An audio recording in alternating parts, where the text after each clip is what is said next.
Good afternoon, everyone. I just want to thank CCF, first of all, for bringing me here. They've been wonderful helping the families and supporting us and bringing us together every single year, meeting each other and, talking to each other, knowing that we're not the only ones going through this. It's a great blessing to have, being able to meet everyone. So thank you for that. So it's the year 2004. Imagine yourself as a 10-year-old, waking up 5 a.m. in the morning to the sound of heavy fists banging on the front door.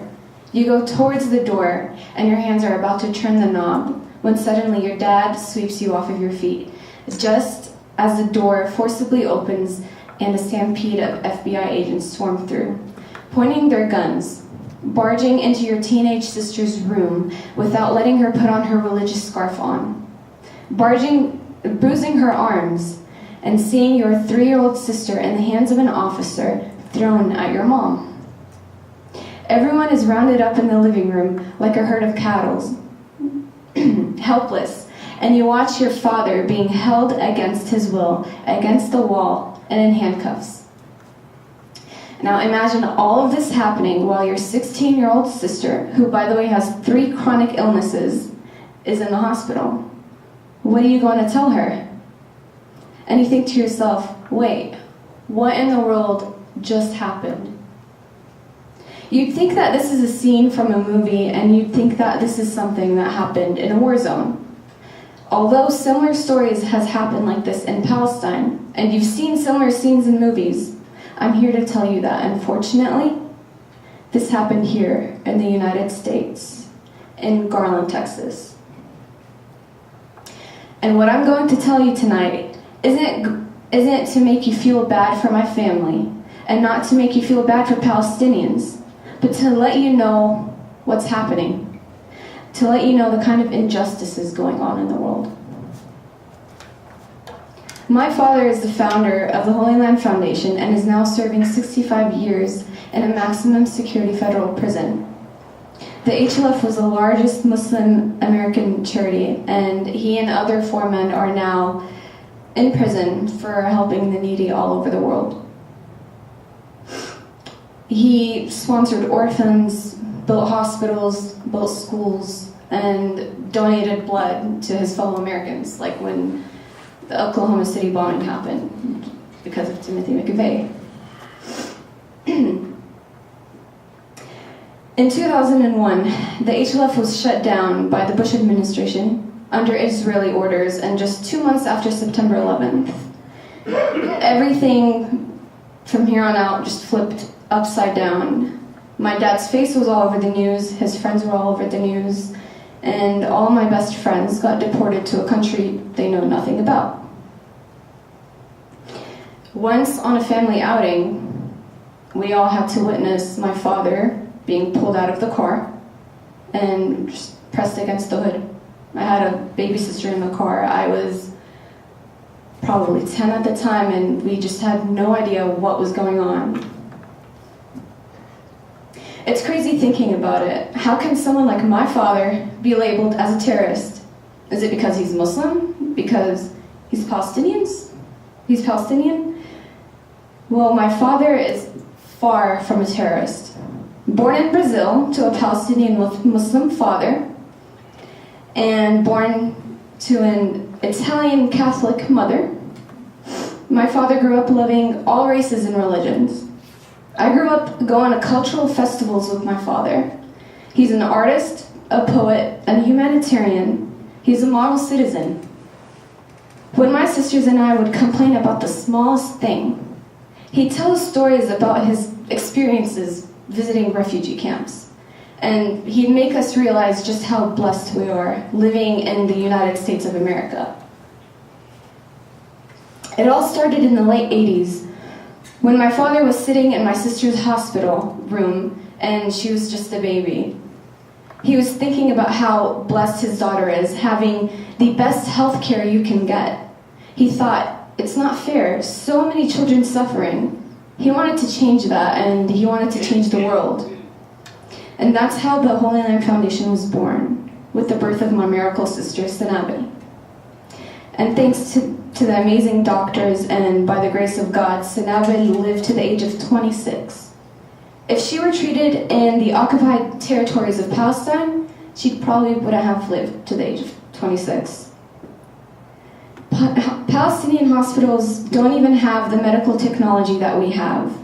However, just 20 minutes away, you have some of the best hospitals in Israel. But of course, you can't even take your baby there. If you're Palestinian, you won't even be able to make it past the checkpoints. And do you know how many mothers died wanting to give birth, stuck at a checkpoint? If you look it up, you'll find so many stories. Let's fast forward to the year 2008. I'm 14 years old, and after months of trial, it's the day of the verdict. We make it to the courthouse, and the security guards won't let me in due to full capacity. We had so many people of all races and cultures come in to support the HLF5. We make it to the... Oh, I read that part. Everyone is already in the courtroom, and I start yelling at the guards. I tell them that what they're doing to me is not right. Suddenly, my father walks through the doors, and he tells them to let me in. They stay silent, and I walk through the metal detectors holding my father's hands. It's as if I knew. Everything went blank when I heard the word guilty. Something had happened to me. I was furious, and it was like a rush of adrenaline just took over my body, and I felt myself like I was 7 feet tall. I started yelling at the judge, and I told him that he's making a mistake. I said, "How could you do this? All they did was help the needy all over the world, and this is how you repay them? This is what you do? This is how you thank them?" And I said, "This is my dad. You can't lock them up in cages like animals." The judge then ordered the security to take me away, and then my mom got up, standing in front of me, and she was telling the security guards that they can't touch me, I'm only a little girl. And I didn't feel like a little girl, because after seeing my family go through so much, after going through more in life than any other 14-year-old American girl, I didn't feel like a little girl. I knew too much about life. I knew too much about racism, oppression, and politics. And then it was at that moment when I shrunk from 7 feet tall to 5 feet tall. I realized that I'm just a little girl and I needed my mother to protect me. Just how Ahid Tamimi, the child prisoner who has recently been released, needed her mother to protect her. Ahid and her mother were put in prison after Ahid yelled at a soldier for harassing them on their own property, and she slapped him.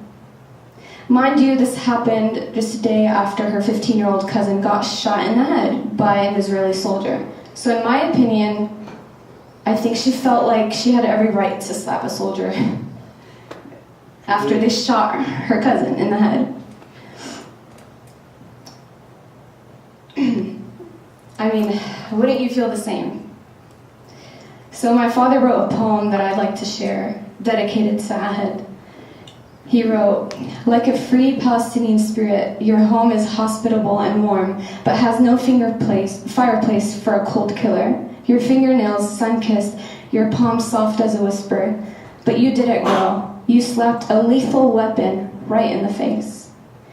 Your lips breathless over a million unheard cries, so rouse the world, make it listen, make it rise. Stand face to face and slap it right in the face.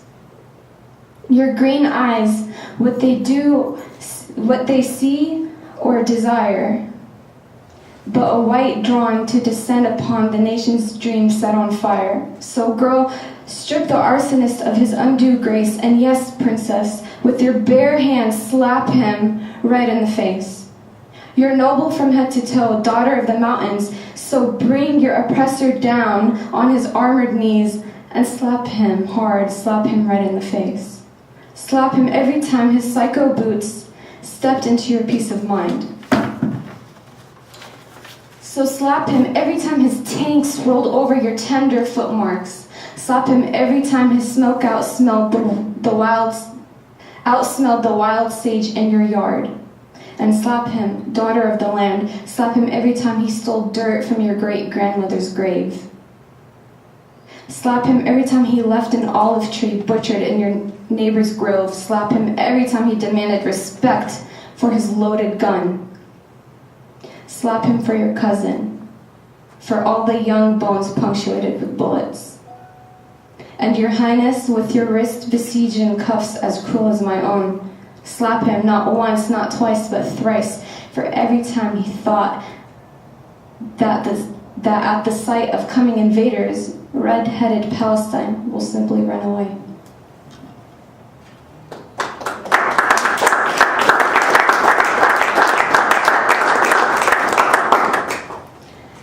Ahid is known for speaking her mind. Watching videos of her as a little girl telling off soldiers, I know what she's feeling. It's the same feeling I got when I was telling off the security guards on the day of the verdict. It's the same feeling I got when I was giving the federal judge a piece of my mind at just the age of 14. She's trying to protect her land and her family, and I'm just trying to protect my father in the HLF-5. It's something in our Palestinian blood. Us Palestinian girls can't stay quiet and just sit and watch as injustices keep happening. That's why, although we couldn't do much as little girls, we used our voices. We wanted to be heard, and we want the world to know the truth. I'm a Palestinian woman living in the USA, and yes, I live in the greatest country in the world. But as long as I'm Palestinian, the occupation still follows me. The occupation follows every Palestinian living in every country. And they are affected by it, from extra security screenings at the airport to geography teachers telling the students that they technically don't exist as Palestinians because the land of Palestine only exists as a fairy tale. Palestine exists, and the Palestinian people exist. And I'm not the only person going through this. We aren't the only family going through this. There's a CMU, a communication management unit, aka Mini Guantanamo, full of Muslim political prisoners, most of which are political prisoners, and some still awaiting trial after years of incarceration. So many big events happened without my father. He was sitting in a tiny cell at the CMU with no one to comfort him when he found out that my sister died 5 years ago. She kept asking for my dad until the day she died. Then 1 year later, my grandfather, suddenly diagnosed with cancer, had died. Then a few months later, my father's uncle, who was literally his best friend, was diagnosed with cancer and died right here in Tampa. And my father was still not even over my sister's death. He missed so much. He missed the birth of his first grandson.